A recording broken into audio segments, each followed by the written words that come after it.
Hi, a question I get a lot these days is how do you deal with stress, with burnout, with anxiety as a student when you're doing a lot and managing a lot of things? And it makes sense.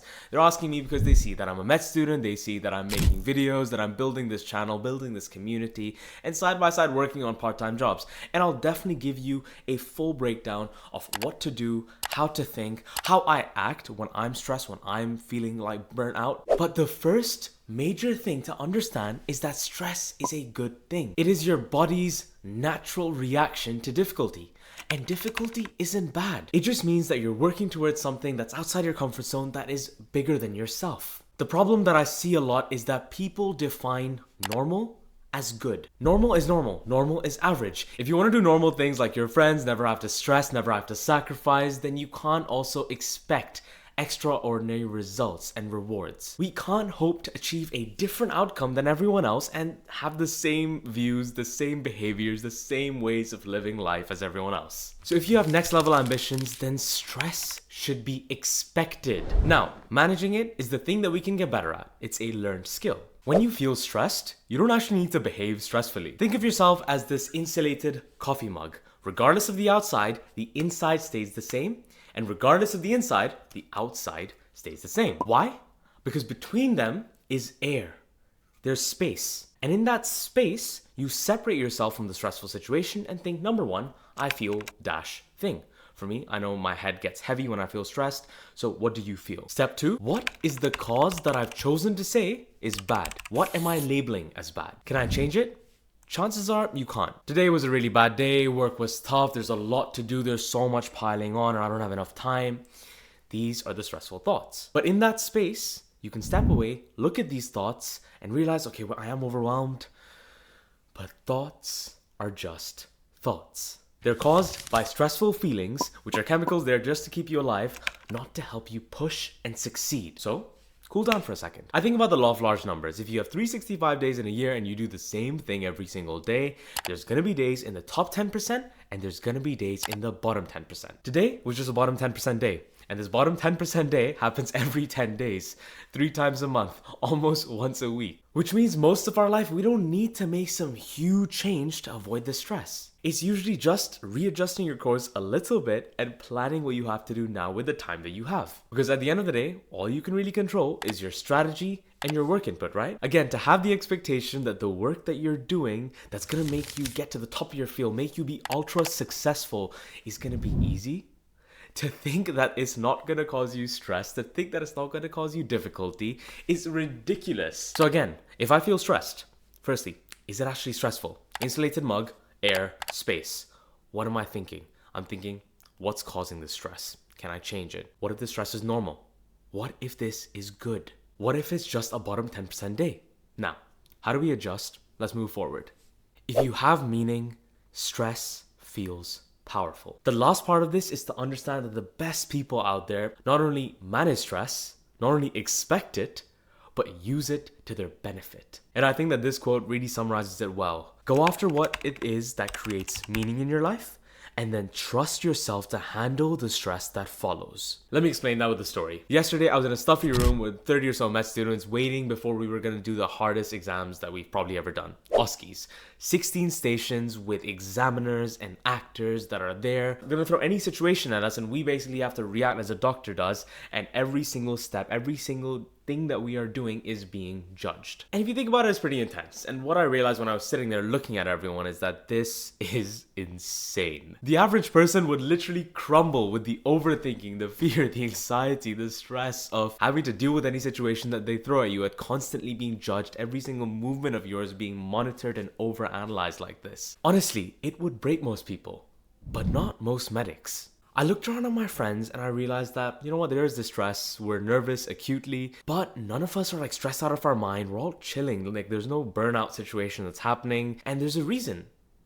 It's because we all have purpose. We're working towards becoming doctors, to become capable people that can help, that can heal, that can deal with emergencies that most can't. And when you think of that, when the reason you're pushing yourself is that, then the stress feels amazing. Okay, maybe not amazing, but we can kind of use it to fuel ourselves. If you're watching this video, unfortunately, I think the same applies for you. You're working hard now, you're stressing now for the top grades, to get your degree, to be the best that you can in your field, so that you can get to a place where you're financially stable, where you're free in your head, so that you can make a difference, where you're doing the things every single day that you love, where you're providing for your family. Getting to that top 1% level, because it is top 1%, getting to that level is ambitious. It is hard, and stress comes with hard stuff. So use that stress to fuel your ambition. That being said, the fact that you're in this position is a privilege in itself. Learning, being a student every day, having to absorb new things and expand your mind is a privilege. Being stressed shouldn't just be thought of, oh, I expect it or normal. It should be thought of as a privilege. You're lucky to be stressed. Now, the other main thing is burnout. What can you do about it? And I've come across a lot of burnout people, and it is very difficult to fix, purely because we ignore the reasons for it for so long. You can have a very good life, have a job, have money, and you can still experience it. So the thing that I want to tell you is to be thoughtful about what leads to it and then quickly intervene. Be clinical towards the causes and work towards fixing them. In this video, I'm going to primarily focus on the main one that I see so many students face, and I'm going to focus on that because that's what I know best. Burnout happens when the amount of effort you put in consistently doesn't give you the rewards, the results that you want. I.e. the grades, the achievements, none of it is there despite you putting in work and studying and improving week after week. Which then leads to demotivation. I've seen it lead to lack of empathy, lack of fulfillment, and this like cynical view of everything happening in your life. You end up being in this place where you go like, you know you have to work, but there's no drive anymore. And the solution people think isn't just to go on holiday, take a break, go vacation. Because when you get back from your break back to your real life, everything will still be there. So the solution instead is to introspect deeply about all of the effort that you're putting in. Firstly, what are you doing all of this hard work for? Second, is there a way that you can accomplish this with less work? Usually, less work isn't the solution. Different work is the solution. So pick up everything that's on your plate that you're currently managing, all of your workload, and put it in front of you. Make a list, whatever. What task, what project, what specific thing that you're doing does not directly feed into why you're working this hard. I know you all make commitments, you want to feel like that student. You want to wear the I'm the best worker badge for your parents to see. I'm the best worker for your teachers to see. I'm the best for my peers to see. So you keep just working more, and that's the easiest thing to do, just to keep pushing more hours into it, to wake up early, to sleep later. But what's harder is stepping back and reevaluating. Is there a way that I can spend less time studying and achieve more? Answer is usually yes. Is there a way that I can make it more fun? Answer is yes. Are there random school projects, sports, volunteering, whatever extra stuff that you're doing that you can get rid of?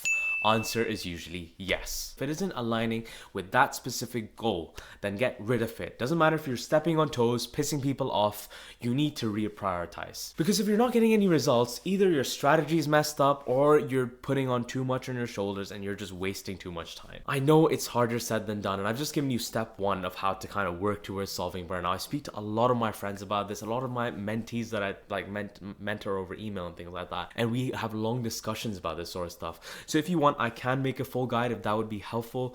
But the first step that I mentioned, rewatch this last bit if you want and make sense of why you're burning out, what's causing it, and what you can do to fix it. The thing is, I feel for how much you beat yourself up, because I beat myself up as well. I beat myself up constantly for not doing enough. But the thing is, being stressed, burning out, whatever, it doesn't mean that something is wrong with you. We don't have to let it regress to some mental illness. In fact, if you're watching this, there's probably a lot that is right with you. You're someone that's hard on yourself and you're probably doing really well. Unfortunately, you're just not getting rewarded or noticed for it. So the question is, do you just need to be patient and wait a bit longer, keep on working? Or have you been doing this for a long time and you now need to readjust course and be clinical about the problem and solve it? And how can you change the way that you think about being stressed? Remember, stress is normal with the ambitious path you're taking. If you don't want the stress, then aim lower.